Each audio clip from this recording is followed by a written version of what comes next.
Welcome all.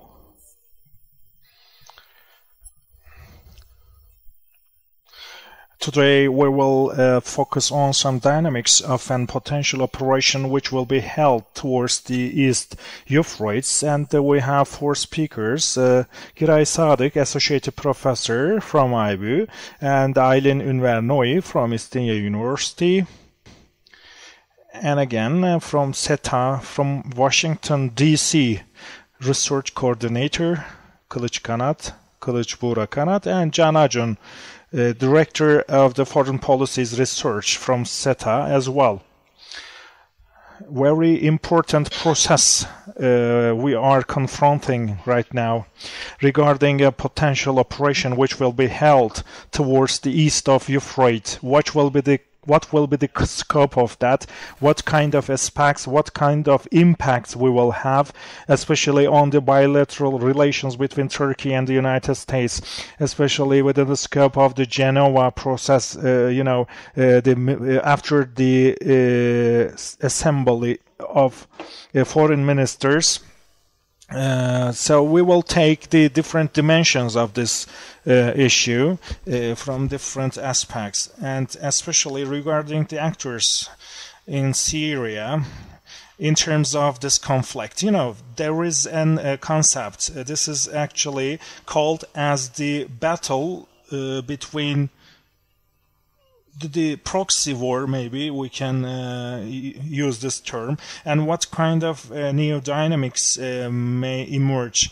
We have many question marks in our minds, and at the same time, as I said before, the relations between United States and Turkey are extremely important. In the light of the recent news that we received, there is a new issue regarding the delivery of Patriots to Turkey.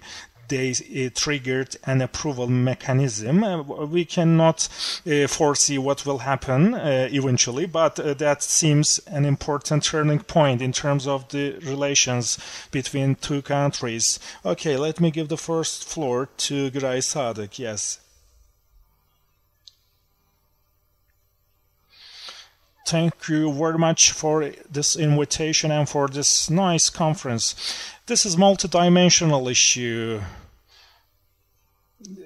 We actually live the history inside that. We don't look at the history retrospectively. So we are right now living inside the history. So I have thought about this issue as well. There are so many red lines we have, and these are interrelated, and these are very interrelated and complicated lines. So I'll talk about three issues. One is about the proxy war. So we started to talk about that in a general manner, and what's the place of fight against terrorism in proxy war, and what about the SDG, YPG coalition,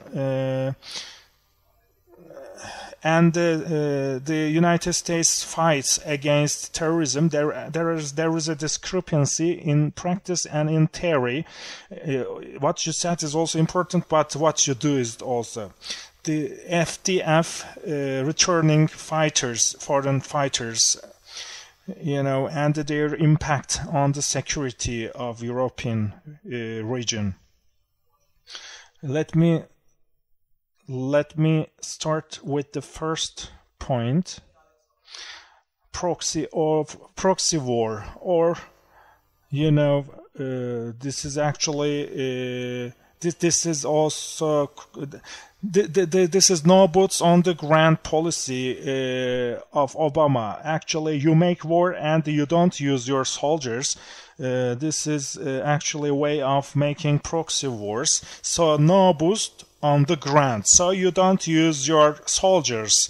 And the local factors have been equipped and trained, and this is a trigger. This is just a starter for a proxy war. In Afghanistan, in different countries, similar methodology was used in the past, but this is what we confront with this policy. You train some factors, but these could be terrorists in comparing with the other factors. And secondly, these factors may gain a certain amount of hybrid capacity. And thirdly, if you don't have any land force over there, so your power is limited. So light footprint operations have been started by the United States to take one step forward for that. So YPG factors are trained by the American consulars. And several years ago, I think, a special force commander of the United States said that we suggested this naming replacement for YPG as STG. So this footprint is, in a way, followed up, and there are two aspects for that. Okay, that PKK is a terrorist organization, it's true for the United States, and its extension in Syria is YPG, and STG is actually constructing the main roof for this organization. And the second one, this is as important as the existence of such a power in the borderline. So this hybrid capacity is extremely important for the United States. Even if they are going out of the states, the importance of the existence of such a hybrid power is important for the United States, and this will still be a threat over the region. If specifically come to the United States, James Jeffrey, has recently stated that against the ISIS, Daesh, actually, the cooperation with STG, United States is in cooperation, and of course we don't have any other cooperations apart from the government. So this is what has to be done, what has to be said, but this is actually an important curiosity of what we have, because there is a discourse capability gap. You say something, but in practice you don't implement it. And this issue has been repeatedly reminded by Turkey in a very high level, in the level of foreign ministry, Minister of Defense, etc. So Turkey's criticism is very right. And it's not confined by Turkey only, because there are some cracks in the relations with the United States. And,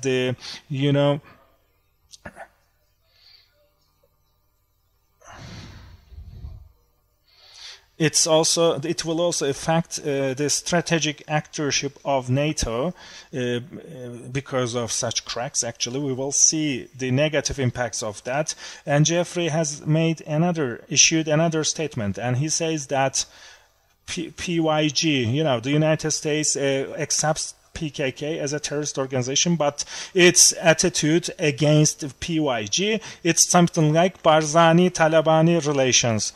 It's very important because Jeffrey is assigned by the President of the United States, so he is speaking on behalf of the President, and it's not so possible for him to issue such a statement in an accidental way.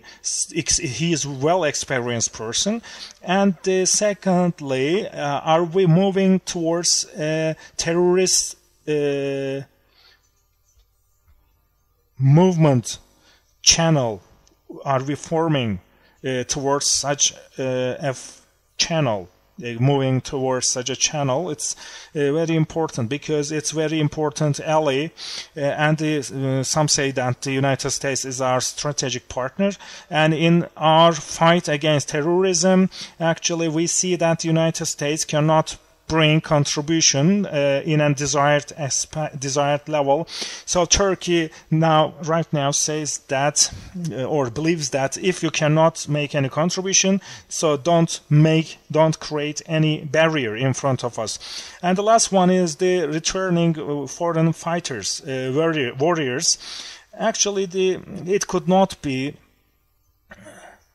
The European Union could not be like United States, or European Union even cannot be Iran in the Middle East. So, like France or UK, they are more effective in Syria in fight against Daesh, ISIS. They are important partners in the coalition, but there are two main issues that they actually get reconciled. Then at all costs, we have to keep the refugees out. And secondly, you see the battle-hardened concept, which is called by the states. These people return to the Europe in a way. They describe themselves as returning foreign fighters. In recent years, Brussels or Paris did some terrorist attacks organized. So European Union produces a policy to prevent these fighters to enter into the European region. So this is a reactionary movement. So in this sense, and very briefly, we can say that European Union doesn't have any intention or any indicator to support Turkey in fighting against terrorism. And these foreign terrorist fighters are actually have jihad intention. In almost all European countries, PKK are declared as a terrorist country. But if you are from YPG, you are not described as a foreign returning terrorist. So we should ask this question in order to accept them as another terrorist organization. So they should make a terrorist attack in Europe. So we have to be insisting on fight against terrorism. And the Americans actually call it as bipartisanship.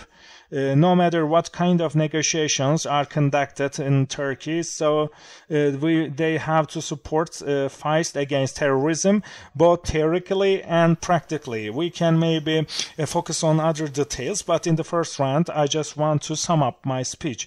Okay, let me give the floor to John, moving from this point. There are many questions, the answers of which we don't know.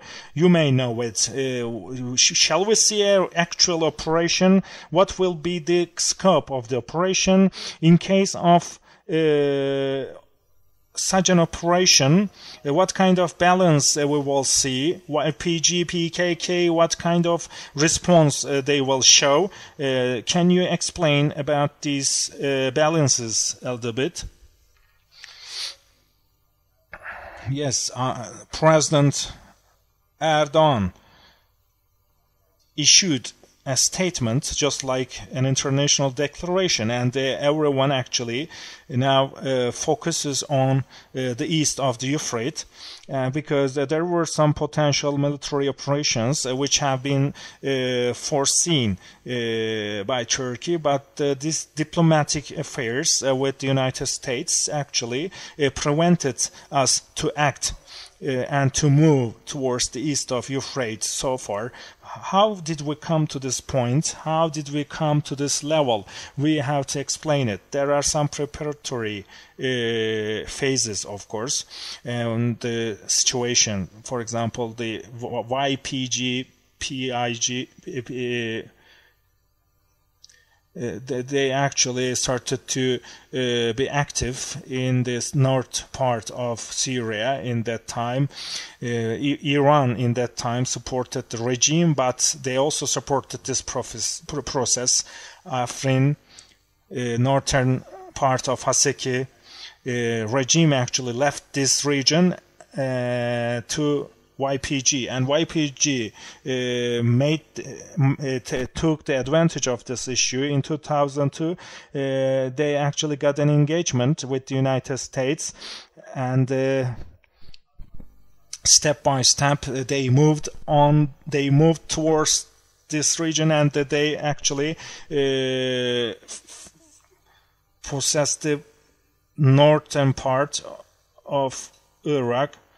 And we see that they are very active and dominant in this region. So in terms of the Syrian territorial integrity, actually it was a big issue for Turkey. And Turkey actually organized an Euphrates shield movement, and the threat has been up to a certain extent prevented, but in the other part of the Euphrates, the potential is getting bigger, and the United States actually and Turkey declared a roadmap especially for Manbij, but the United States did not put it into action.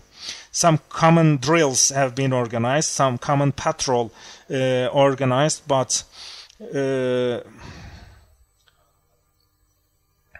normally Turkish soldiers were supposed to be active and ruling this area, but the United States got some tricky movements, and our trust against the United States was, of course, lost. And because of the attitude of the United States for Manbij issue, and with the orientation of the United States again for the PKK organization in the East, actually they declared their autonomy, just like the local administration or local autonomy of the northern Iraq. In the northeast part, such organization actually started to be governing this region. Maybe they have an intention to move towards Jordan even, and they actually assigned a prime minister, they established a council of ministers, and together with the Syrian Democratic Powers, again the YPG military organization and the task forces, sub-enforcement law enforcement forces, for example, even all things actually show that the United States made a long-term investment, which is increasing the potential threat for Turkey. So this statement issued by Pentagon was extremely important, and maybe the last drop for our patience. And they put actually very funny justification in their attitudes against Turkey. It's rather funny because they actually want to prevent potential military operation to be held by Turkey, because the United States said that they would establish some observatory stations in some points during the borderline, throughout the borderline. So it's an important threat for Turkey. So this is a very serious conviction in Turkey that these actually could not be sustained. These relations could not be sustained together with the United States under those conditions. You know, there's a very vast territory where Daesh has been removed. But some justifications actually could not match the reality, because the threat for Daesh has been minimized. There's a very small territory over there, so you don't need to make any military investment in YPG, and 70% of that population are Arabic, so it actually creates and causes an instability. And the Arabic powers over there are getting mobilized against PKK, against the Marxist attitude as well, that they actually are showing rebel over there. So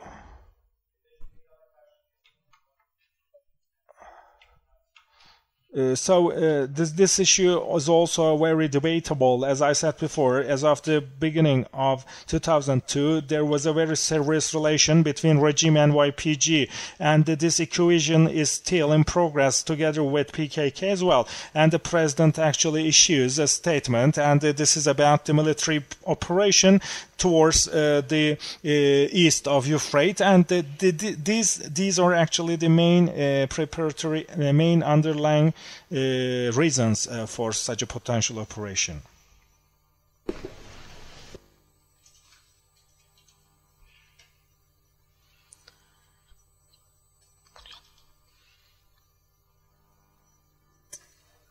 Now, what kind of map do we see? In turns, we will be talking about the National Army structure and the situation, the map of the situation in northern Iraq. Here we're talking about a field of about 40,000 square kilometers. There are 3 airports and radar bases, and at the moment there are observation points. They are trying to make observation points. There are about 2,000 soldiers under U.S. Army, and with private soldiers, it can go up to 4,000 or 5,000. So American powers have formed an army called Syrian Democratic Forces, and YPG-PKK military is one of the subcomponents of this. This Turkey, in order to eliminate this threat, is planning to take military action as opposed to political steps, and we have some possible military scenarios. Will it be a comprehensive operation? Will it be only aerial operation? So that we have those kind of questions.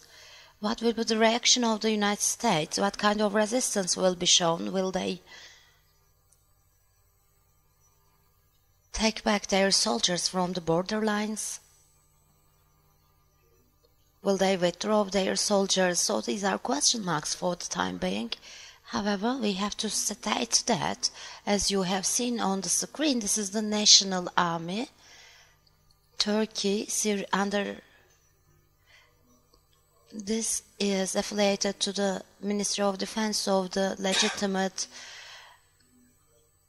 temporary government. So Turkey has trained this national army for quite a long time, and under this there was 20th Brigade, and the brigade number 20 was rather active in the region Talabya, Tarakka, Derizor.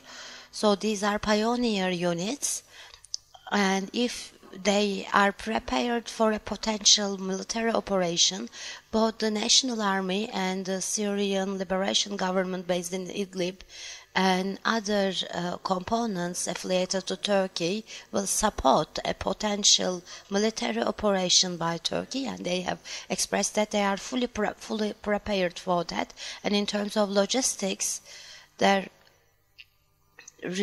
have reached a capacity, Turkey has reached a capacity to make simultaneous operations to several points, and at the moment, as far as I can see, negotiations with the United States of America are ongoing. There are several scenarios, especially the safeguarding of the borderline is important for Turkey, especially the regions from Tel Abyad to Rasulayn. There is a line with an intense Arabic population, and there can be a simultaneous operation, and also Ainul Arab, and in the south of Kobani, right west of Euphrates, Süleyman Shah Tump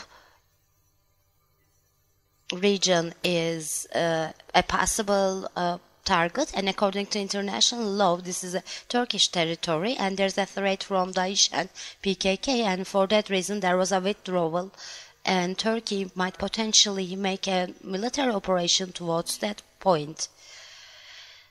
Turkey does not desire to counter another NATO member. However, there is a small state of terrorism under the patronage of the United States. So Turkey says that they will not close their eyes to this situation. and United States has still a chance for preventing a potential operation. However, for this they have to meet the fundamental expectations of Turkey. For quite a long time in this context, Turkey has certain demands. One is to set up, definitely and absolutely set up the support to YPG, and there is an Arabic intensity among Syrian democratic forces, but it should be redesigned in order to reflect the real population distribution in the region. And the commanders and names who are in that region who were supporting the terrorism should be eliminated. And this issue, especially when in a way that extends to the northern Iraq, especially around Sinjar, there should be certain actions taken against the terrorist organizations. The United States had certain justifications: elimination of Daesh, fighting against terrorism, and using this as a balance instrument for the stability of the region. Turkey has more than 20,000 members of national army, and most of them are the local elements. So that is a significant alternative to the United States. If the United States really wants to create a stable government in the region, United States had better act together with Turkey. And in this sense, Turkey should be accompanying United States instead of PKK. Only in that way there can be a stable system in the east of the Euphrates. If United States is not going to take concrete steps, Turkey is determined for an operation in this sense, and Turkish soldiers will step foot on the region, and a step-by-step military operation will take place. Finally, maybe I have to say that in the east of the Euphrates, there's no need for a comprehensive military operation. When Turkey goes in, and when PKK cannot exist there, even that kind of operation will shake the demographic structure in the east of Euphrates. And at the moment, there's a autocratic understanding, and it is against the democracy. So the balance in the region is against the PKK, and the Arabic tribes and Arabic population cannot be managed. So United States is aware that there is no sustainable dynamics. So for exiting out of this crisis, Turkey is presenting America with an alternative. Hopefully, American chiefs will make use of it. Otherwise, it's inevitable for Turkey to make an operation. So I have a question from what you just said. Those who consider it as an opportunity, there are those people who consider it as an opportunity for putting the Turkish-American relations back to its place. This is an opportunity. Some people think so. However, there are some other groups who think this is a potential for being dragged into any crisis in Turkish-American relationships. On the other hand, there are some positive developments. That's interesting. We have conducted panels with you, and after all those panels there were significant developments. Most recently, Mr. Branson was released, and today there has been a good development again. Also, American strategy is changing.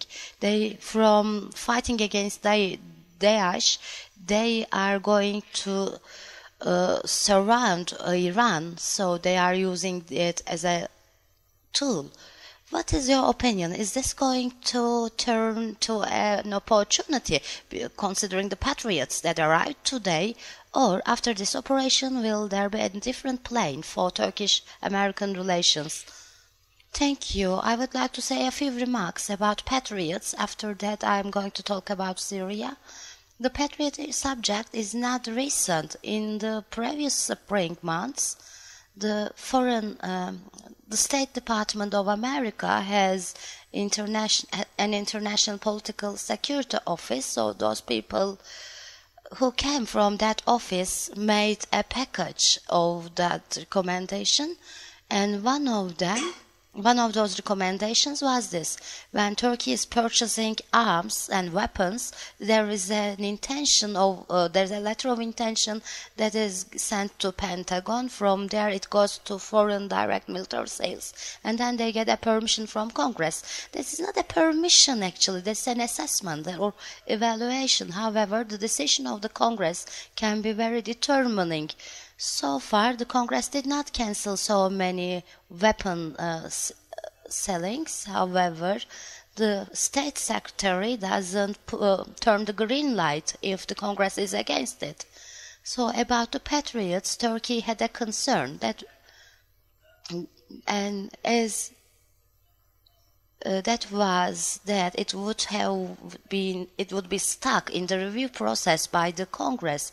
However, yesterday the State Secretary and Pentagon stated that there is no more barrier as such, and from now on, with a deal of $3.5 billion agreement, within 15 minutes Turkey can purchase the Patriots whenever they want. This is of course an important and positive development with regards to Turkish-American relations. However, we do not exactly know what is the American expectation out of this. If the expectation of the America is only using Patriots without buying S-400s, that can cause another crisis. Because this issue of S-400 was almost signed, and it was supposed to be given to Turkey in the year of 2009. The expectations here are important because it's not only about S-400 issue or the Patriots, it's also affecting the process about S-35s. In 2017, there was a countering American adversaries through Sanctions Act passed. It was especially signed against Russia, so there's a sanction process. That is about the countries and institutions who cooperate with Russia. There would be some sanctions against those companies and countries who are cooperating with Russia in terms of weapon trade. And there is a certain level of flexibility for the president. That is, the president must implement it, and when we look at the wording, the Congress says that the president shall implement a sanction. However, it is not stated that what the sanction is, when the sanction will be implemented, to whom the sanction will be implemented. In that sense, there is a huge flexibility for the president. So there is a message from Congress to the president. However, the president should decide by himself on how to implement the sanctions. It's not only Patriot or S-400. There's also an issue of F-35. And in the budget of the Defense Department last year, there were that is one of the reservations in the budget. That was about the role of Turkey in the F-35 program and the impact of S-400s onto this program. This has been published recently. We have not seen the whole folder. We have just seen a 2-page abstract summary. It was only 2 pages of that which was published. And in those pages, the Defense Department of America talks about the strategic importance of Turkey and the active role that Turkey has undertaken in fighting against terrorism and the bases in Turkey and the usage of the air space. And they said that the purchase would not only cover F-35 or S-400s, it could affect also 4 or 5 different weapon armed platforms. So can F-35 affect the S-400s? This is an important question mark, and there are some technical debates ongoing among the defense circles, and there have been certain concerns about F-35. F-35 has its own software system, and for this reason the intelligence that is collected would go also to the Lockheed, which is the producing company. For this reason, in this debate about the Patriots, this can bring about a solution. Turkey can buy Patriots and S-400s, and there is an air defense system of NATO, and there is the Eurosam, which is a joint effort. They can all come together, otherwise there can be a crisis. At the moment, all the potentials, all the possibilities are there.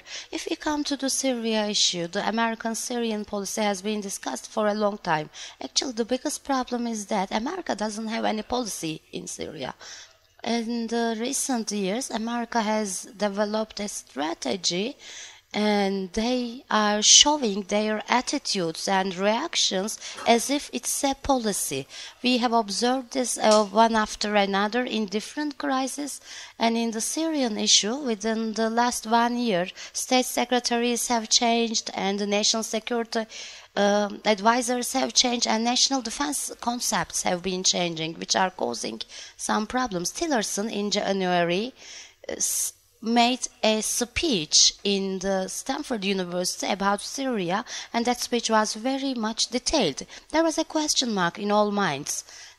Did this speech happen as a result of a cooperation between institutions, or is this speech only the result of the American State Secretary? This is a funny question. Does the State Secretary represent America or not? Yes, he represents. However, this question is necessary because of the international relations and the situation in Syria. Yes, he delivered this speech, but can those articles be implemented? 1 month later, Tillerson left the job, and 3 months later, Pompeo came to the post. However, so far he didn't make any speech about Syria. He made a speech on Iran, or they made a speech on China and Africa. However, no speech has taken place about the strategy on Syria. What appeared then? James Jeffrey, Syrian special envoy, has mentioned 3 articles, 3 items. They said they talked about not only defeat of Daesh, and also preparing an environment where Daesh will never appear again. Secondly, when we look at the foreign policy of America, especially after the cancel of the nuclear deal, it is an important deal for the American foreign policy. And thirdly, remobilizing of the Geneva process. And yesterday it was the 3rd anniversary United Nations Security Council's 2254 resolution, draft resolution of the United Nations Security Council is reappearing. Because of this, many things are reappearing in Syria. So for the first time, America, with a interinstitutional negotiation, America is trying to formulate a strategy.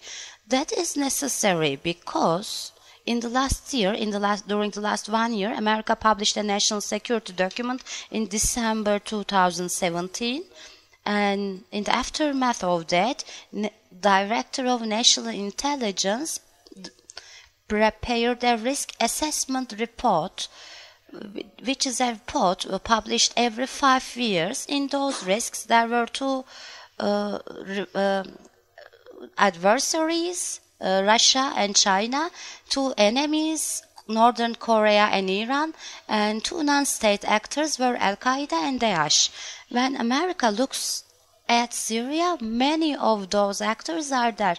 Russia, who's their adversary, Iran, who is a great threat for them, the Daesh and Al-Qaeda together are placed in Syria, who are considered as non-state threats.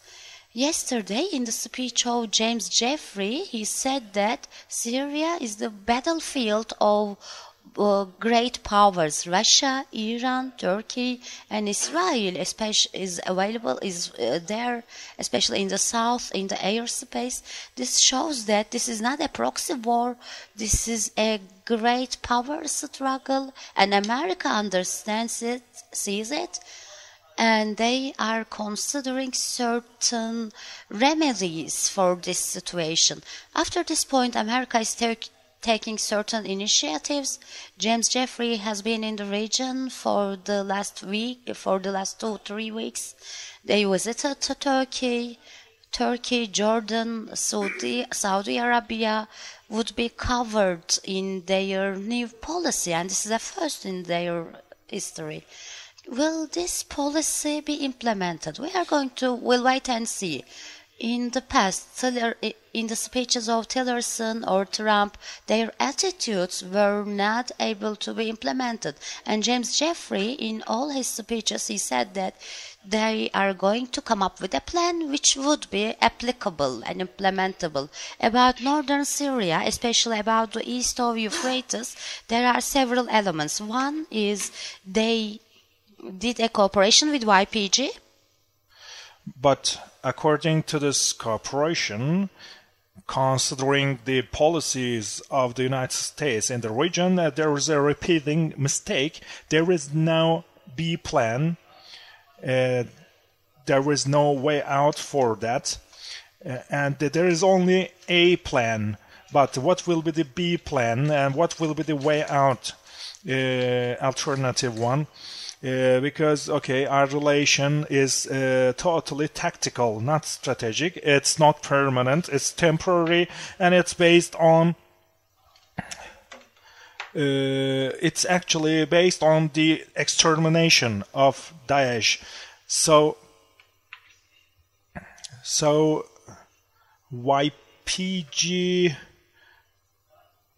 YPG capacity is built, and it's now more capable, and it can act in a more organized way and tactical way. So this is a very rising threat, and many promises have been given for Turkey, but none of them have been kept. So what will be the new aspect of the relation with YPG from now on? This is the first question, because CENTCOM, which is the ally, if its role is downsized or downgraded, and afterwards the different and relevant institutions of the United States will have a new type of relation with YPG, but what relation will be built? And there is a process of solution, political solution, and of course this process will be followed up and implemented by the foreign ministers and the Secretary of the United States, and especially together with how can we eliminate likelihood of a potential conflict between YPG and Turkey? This is another question. Reward for Justice program. Within the scope of this program, after money rewards for 3 PKK terrorists, United States actually is trying to marginalize PKK from YPG. So they want them to become local YPG in Syria. But they didn't suggest any plan so far. But what they intend is rather clear after seeing the rewards for the terrorists. And together with the YPG, they want different powers to exist in this region. Rojava region, you remember. Peshmerga, actually some militia will be located in Turkish border or not. This is another question. So this is actually considered a second factor from the Turkey's perspective. And thirdly, not only for the Syrian democratic powers, but generally, they want to establish a system based on predominantly Arabic people, Arabic population, and there are some issues which have been constituted so far within the scope of some operations against Daesh. There are some military institutions, and they had a very active role, and they want to start reconstruction process, so they need new institutions to be established in order to trigger this reconstruction process, and they should also be able to show the democratic performance there. And reinstitutionalization is another issue, especially you see the assistance from the Saudi Arabia and the Gulf countries, and that they want to reinstitutionalize the existing bodies. But according in the light of the new demographic parameters, up to what extent Turkey can be respondent effectively, we will see this. The Peshmerga, the militia issue, PKK and the YPG do not approve it, and they had to withdraw. So this is an important indicator. United States has a problem to take control over YPG.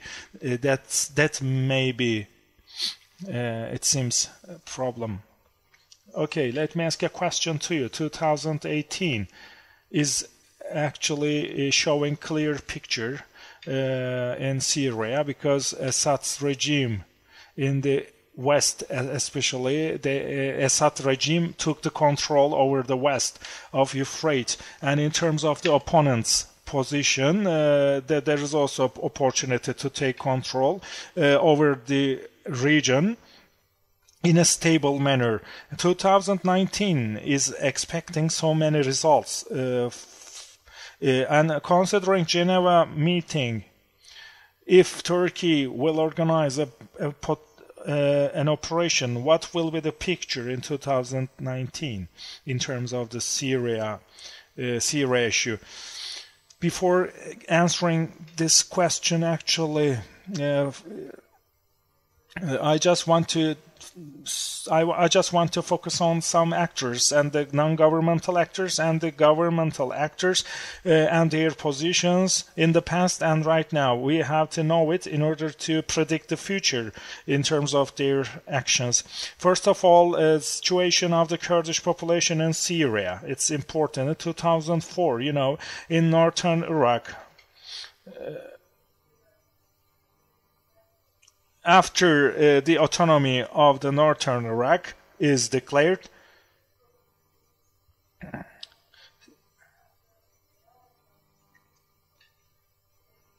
Syria actually started to perceive some issues, some problems, some Kurdish questions existence, and this process was called as Damascus Spring, and it was also specified in the Damascus Declaration, and the Kurdish people ratified this. And there are also some other groups who have not ratified this declaration. The main reason is that the Kurdish population is not identified as the biggest ethnical group in this region. And after the jump of the spring over this region, and the Kurdish population became active again, and especially the Syrian National Council, and there are some Kurdish opponent groups. And there are also some other improvements which make a distinction between the Kurdish population in Syria and the other Kurdish population, and that they actually want to leave the word of Arabic out from the declaration. And because there is a group of opponents, Kurdish opponents, claiming that the other population, Kurdish population, cannot represent them in this region. And Nihal Tamo, you may know him, and he was killed by a group of Kurdish people closer to PKK. Previously, 300,000 Kurdish people actually were not granted rights of citizenship actually in that time, and controlling, balancing different opponent groups. They had some attempts and they had some cooperative actions, and today now Syria is actually an open space for them, and they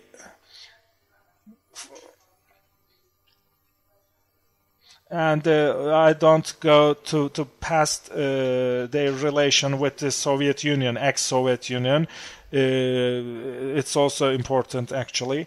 Okay, in the northern part, you see, and the west of Euphrates, Idlib, this is actually the last point on the hands of the opponents, and in the east, fight against Daesh, and there is another region where the PYD is located. And the Assad regime has some talks with PYD in recent months. And since 2004 till present, when we look at the entire process, Assad regime actually did not grant any privilege to any ethnical group, and the Assad regime actually didn't show any positive sign for that, so they could not come to a solution. And of course, the PYD is getting closer to the coalition led by the United States. And when we look at the Syrian war, first, the United States position was different because they supported the opponents, some moderate opponents. And the military existence of the United States was not so high in that time, and President Obama was criticized in that time. He could not show any reaction in that time regarding the use of the chemical weapons.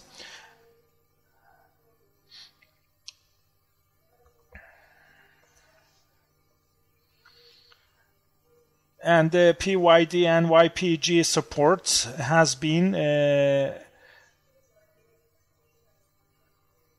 provided in that time. And of course, when we look at the current picture, PYD, YPG actually increased its power and existence over the region.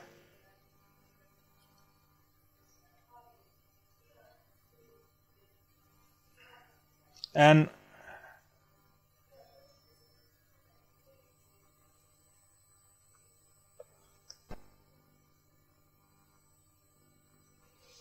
as you said before, these are actually the expectations, the decreasing power of Iran in the region.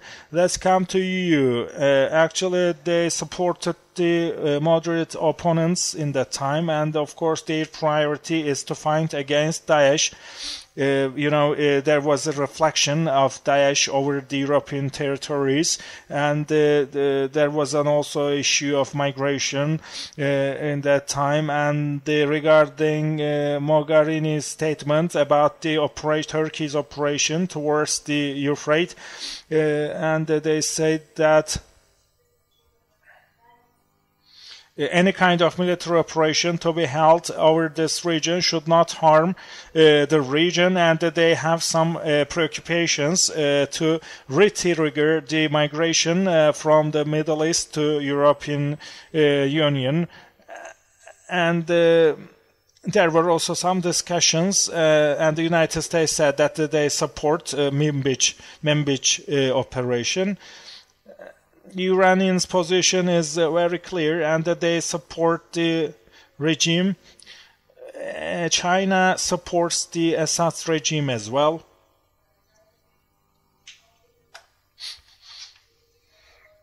$250 billion is actually the amount of reconstruction.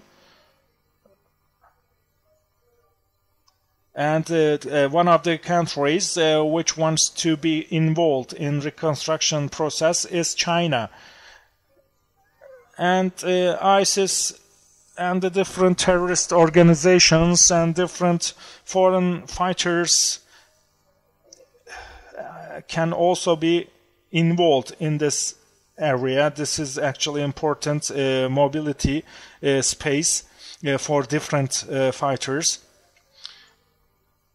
And Assad regime actually will also be supported in a military basis from China. This is another issue. And France and the European Union are actually involved in the coalition, and the Saudi Arabia and the United Arab Emirates, these are also important countries. The Saudi Arabia actually supports $100 million for the reconstruction process, and it has also been repeated after the murdering of Khashoggi. And there is another issue which Syria leads in the Arabic media. Its connection with Iran was specified, and when the United States withdraws its soldiers, who will be over there? And Saudi Arabia has some suggestions to settle its own soldiers over this region. As a result, when we look at this issue, since the beginning, and the priorities of the actors and their perceptions against threats have been changed, and the number of the actors increased, and existing actors' positions and movements have changed, and they are actually in a conflict process. But in the east part of Euphrates, where PYD and YPG are located, all actors have an effort to be involved in this process in this region, to be active in this region. But we have seen this issue in the referendum in the northern Iraq. No matter if the actors are not getting on well with each other, they may have different attitudes, or they may have different interests. But if the question is about the establishment of a Kurdish state, they may have reconciliation against such a Kurdish state in this region. So the countries actually do not accept this attitude, this statement. No matter the Kurdish factors are in which factor, they have always been used as a weapon against different powers in this region. Yes, thank you very much. If you want, we can move on the QA session, because it was a little bit extended that I assumed. We can collect the questions. We are so happy if you keep the questions as short as possible, if you have. Maybe we can start from the back.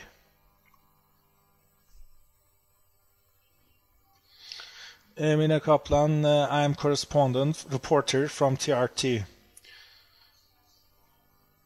We claim that the Turkey and the United States will not be in any kind of conflict in this region, but in case the United States doesn't take any step backward, because the United States has made many investments in PYD and YPG in this region, and there is a small state, maybe an alleged or so-called state over this region. We believe that the United States may not take any step backward. So in such a case, if the United States keeps supporting YPG and PYD, what will happen?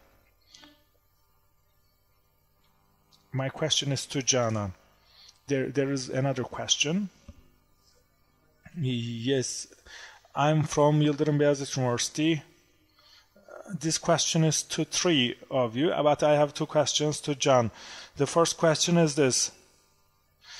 You know, the Free Syrian Army is threatened by the United States. If you actually join, if you're active there, so that means that you will be in conflict with the United States soldiers.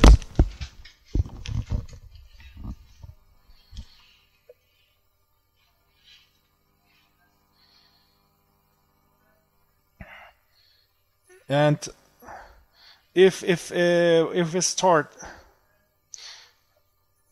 why is this operation delayed? It was stated that there would be an operation, but it's delayed. And another question is that during the Obama's terms of office, actually there was a strategy of positioning, maybe. So is this strategy is in progress? Is it still going on? And the third question, what about the scope of the Arabian NATO?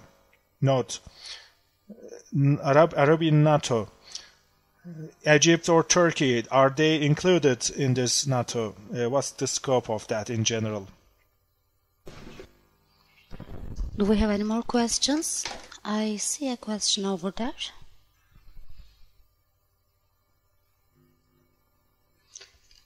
My name is Ulaş Kıvılcım. I am from the Embassy of Turkish Republic of Northern Cyprus. Turkey has threats and interest in the region. But as Mr. Giray said earlier, that's a region where several actors have their red lines. So far, we have always discussed the possible operation that can be done to the east of the Euphrates. This operation will be done, and Turkey has military power that can be successful in that. But in the aftermath of that,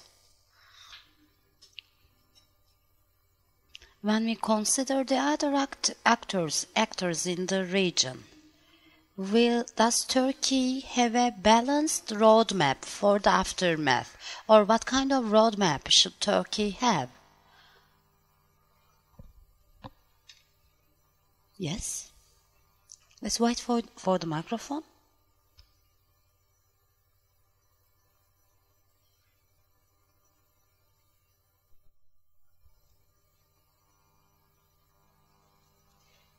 I'm joining your program for the first time. My name is Ahmet Omaç. I'm coming from Keçiören. I'm a retired education expert. And I'm interested in foreign policy and all the subjects that relate to our country. I'm an amateur in this. From the television or other press, I'm seriously and frequently monitoring and following this subject. I believe this is an important subject because this issue is taking place on our territory, which remains from the Ottomans. On television screens, very rarely I have not seen this.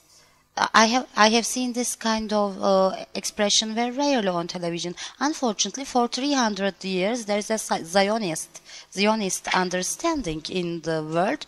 Israel is a small state only.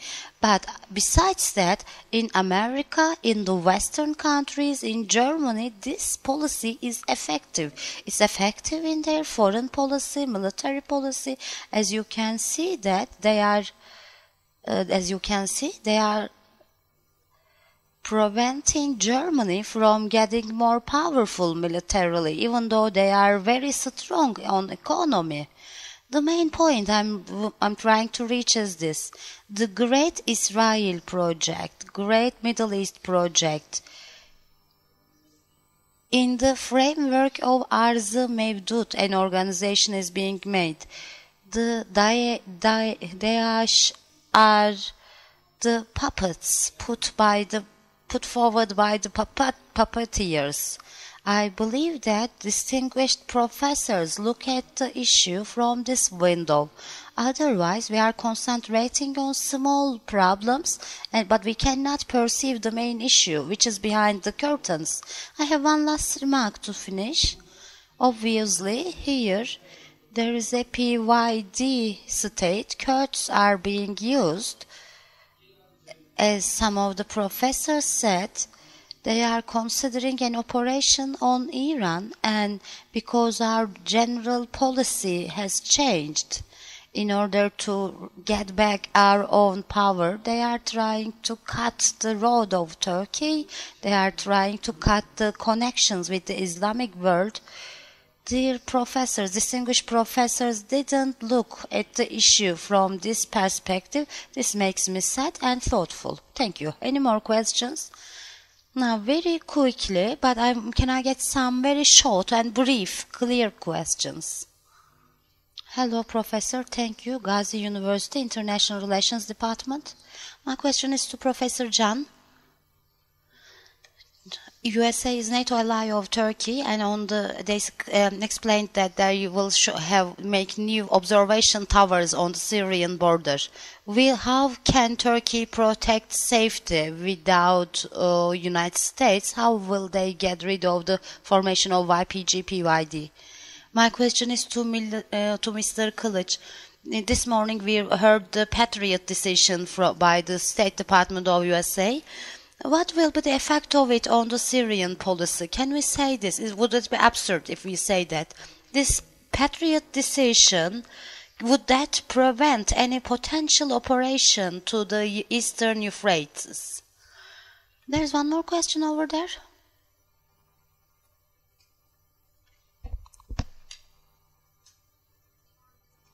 I'm from Ankara Social Sciences University. I'm a student in Economy Department. Kurdish elements are being used as an argument and against a potential state. What are the main reasons behind the common attitude that has been taken up? I'm posing the question to Professor Aylin. We have 7 people. We have received 10 questions from 7 people. I've noted down all of them. And we have a total of 10 minutes. So I'm giving each 2.5 minutes. Let me start by you. But also formulate the question about Israel, because the gentleman stated a dimension, but the Israel question has been discussed frequently with regards to the Syrian issue, so please give an answer. You have 2.5 minutes. I'm going to start from there very briefly. Israel is important and we have to discuss it here. The Golan Towers, Golan Hills of Syria are still occupied by Israel, so they are a neighbor of Syria in this sense. This subject should be discussed with experts of Israel, not in this panel, but we have to deliver that. We have to say that it's important. One of the questions posed to me was coming from Ulaş Bey. What will happen in the aftermath of that? This is important. The Defense Secretary of America has said this. If you cannot see the political background, do not initiate in a military operation. Yes, Turkish army has a power, but how will they manage it after that? There are trans-border threats, hybrid threats, so there is no exit strategy. We can say that for Iraq, in America, for America, and this is said now for the Syria. Here they say maybe they are telling what their intention is, what their real intentions. Maybe they don't have any plans of going out. Trump recently said said that they would retreat from Syria. They would withdraw from Syria when Daesh is defeated, but then the state, American state, refused it. So even Daesh is eliminated, from Pentagon statements we understand that they have an intention to stay in the region so that no environment which would prepare those kind of terrorist organizations should be eliminated. And they have an intelligence kind structure, and this is also demonstrating that America has an intention to stay there. The first question was important. Here, is there a risk of conflict? The conflict risk is always there and it's increasing, especially with the observation towers. I have to remember the Süleymaniye incident. This is a significant risk for both parties, and both parties should keep that risk in mind. I will answer the question about Arab NATO. The Arabic NATO countries are Saudi Arabia, Gulf countries, Egypt, Jordan. Why is Turkey not there? In the region, Turkey and Iran are not Arabic countries, and one of the main goals of establishment of the Arabic NATO was the expansionist policy of Iran, and also it was against the terrorism and extremism. It's a military organization, military union.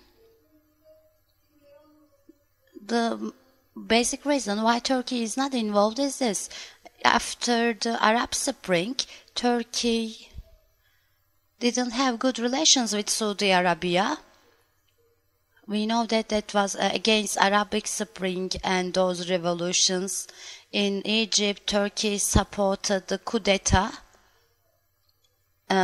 So they supported coup d'etat, and Turkey was exactly opposing to that.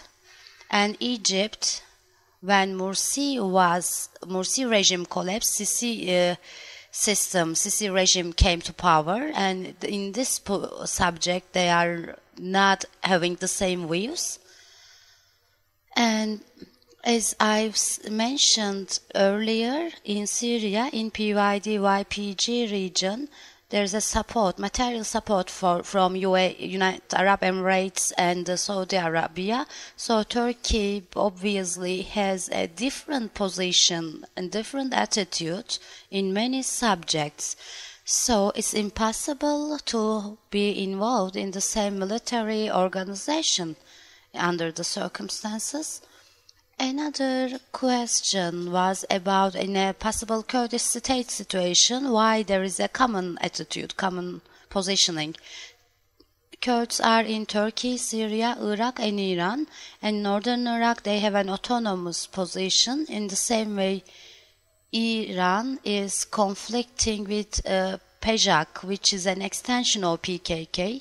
Syria has Kurdish elements, and in the course of time, they have a demand of federalism. Therefore, if a Kurdish state is established in any of those countries, that would have a domino effect on the Kurdish elements in different countries, and they would come up with those kind of demands. As we have seen in the referendum of northern Iraq, all the countries would act together to oppose it. Regarding Israel, maybe I mentioned it, but in the equation of Syria, Israel is of course a sine qua non. We have talked about the Golan Hills, and there are problems of Israel regarding the existence of Iran, and for this reason last year they have made talks with Russia. And one of the interesting subjects is that they are against the existing regime, and Israel says that they don't have any problem with the Assad regime, even if the Iran is eliminated from the region. The first question, deployment policy. The deployment policy is generally it's a reaction of America after they lose a war. They had the same attitude after Vietnam as well. That means that they don't want to enter into international engagements, especially they want to keep away from trans-border military interventions. After every war, there are social problems, and there is an economic aftershock. So they want to prepare for those kind of aftershocks, and they want to rebuild their capacity. This is not an isolationist policy. It's based on selectivity, selectionism. And in the Obama term, the military doctrine on the land army was changed. And in the Trump period, we are living it with more steroids. There's a more exciting attraction. And in the beginning, they say, "Oh, don't mind the rest of the world. First comes America," they said. But this deployment policy has side effects. Firstly, the alliance relationships are harmed significantly because military intervention is one-sided. However, lack of action, non-action and non-decision is also one-sided, and this significantly affects alliance relationships. The crisis in alliances, which were initiated in Obama period, came to a more serious point in the term of Trump. Secondly, America changing strategies in a one-sided way has a destabilizing effect in international system. Trump seems to be the vice versa, the contrary of Obama. However, in Syria, their special envoy has not changed. However, about Syria, they did not change. Trump did not change anyone who was assigned by Obama. In their State Department, they have the same people working on Syria. So only recently they are trying to formulate a new policy. However, they don't have any long-term strategy. They have attitudes and reactions. Tactics are forming the policy, and the attitudes are demonstrated as if a strategy. This is a mistake. The red line statement. This wasn't a strategy. This was only a reaction, but everybody took it for a policy. Unfortunately, Obama too took it as a policy. And then, in the crisis that emerged, everybody started to question the reliability of America. There was a second question I forgot. Do you want to say something about Israel? Israel is important.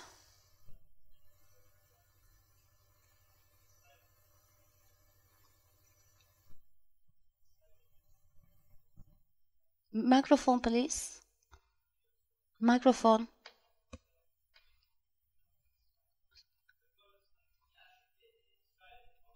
I see. Israel has an impact on American foreign policy. But now it is even more influential. It is especially about some people who is in the administration. But about Syria, it's of course important. An intervention against YPG, how legal it is, how harmful it is for the alliance relationships. But Israel, you see, has been doing air operations almost all the way to Damascus. And Israel is inevitably an actor. We can discuss how long it will last. But everybody in the region is actor. There are 5 countries, as Jeffrey said yesterday. Iran has an important influence.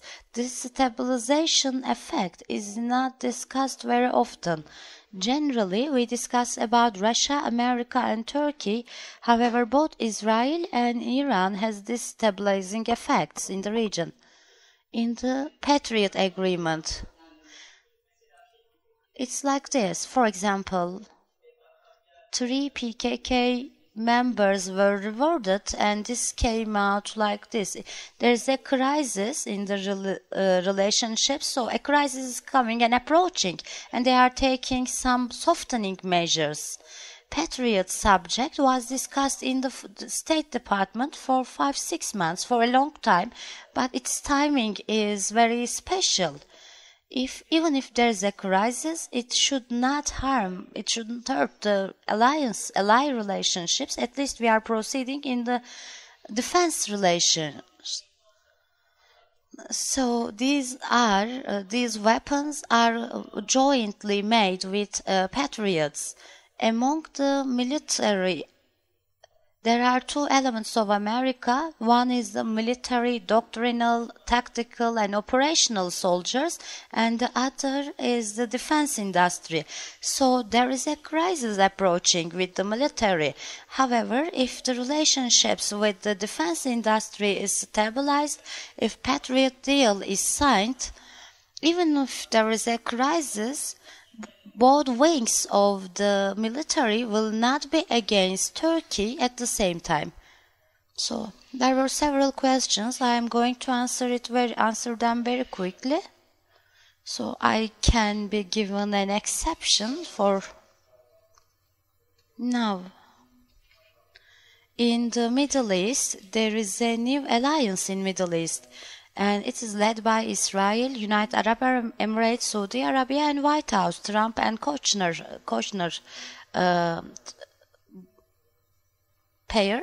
At the moment, there is an alliance, there's a web of alliance which is targeting Turkey, and the Khashoggi issue harmed this alliance. Israel has an effort for creating a bumper zone in Golan, and there are sub-elements of Iran, Hezbollah and Shia militia, and Israel is targeting them. In the north and east of Syria, Israel has lobbying activities for creation of PYD-YPG state, and Turkish intelligence is aware of that. This can be extended to Iraq. They are supporting the independence efforts of Iraqi Kurdistan autonomous state. However, Israel and power focal points in the United States, which are close to Israel, are behind those kind of decisions, because the justification shown by United States in the field do not match with the steps they take. They have another plans. Are they building and constructing a different small state? So this is a secret hidden agenda always brought in front of Turkey, and this kind of reading is behind the acceleration of the preparations for the military operation. There is also an element related to Saudi Arabia. There was an economic aid. They made this decision, and they also increased intelligence activities in the region, especially together with some extended families in the east of the Euphrates. They actually started to make engagement, and the opponents against the regime are also invited to fight against the regime, and it's also a very important issue. And is there any potential of conflict between United States and Turkey? This is another question I was asked, but we have to foresee that this is very important issue for the sake and for the property of Turkey. Any kind of state which can be constituted in that region will directly threaten the existence of Turkey directly. So Turkey actually can dare to have such conflicts against the United States at all costs. I believe Turkey can manage this process. Of course, the United States should understand the sensitivity of Turkey and the priorities of Turkey. This is a mandate for Turkey, for the United States. If they don't want to lose Turkey, and if they don't want to lose Turkey from the European Union out as well, so such policy of the United States should be revised in shorter or longer period. Observation points are not so important. There is a few soldiers, and a couple of stations are settled right now. It's not a big deal, and the opponents are threatened. This is another issue. The United States directly threatens And the United States, even though United States has been supporting some factors, some powers there, and Abdurrahman Mustafa has also responded to this issue, and the national spokesman has also answered to this issue, and they don't care these threats, and they at all costs they will of course prevent and fight against any kind of threats or attacks against their country. So these factors, these powers have been fighting against the regime for a long time as well, so you cannot actually you cannot prevent them to act against the regime. That's all actually. Yes, we'd like to thank all of you for being here, for your attendance, and we'd like to thank all speakers. Thank you.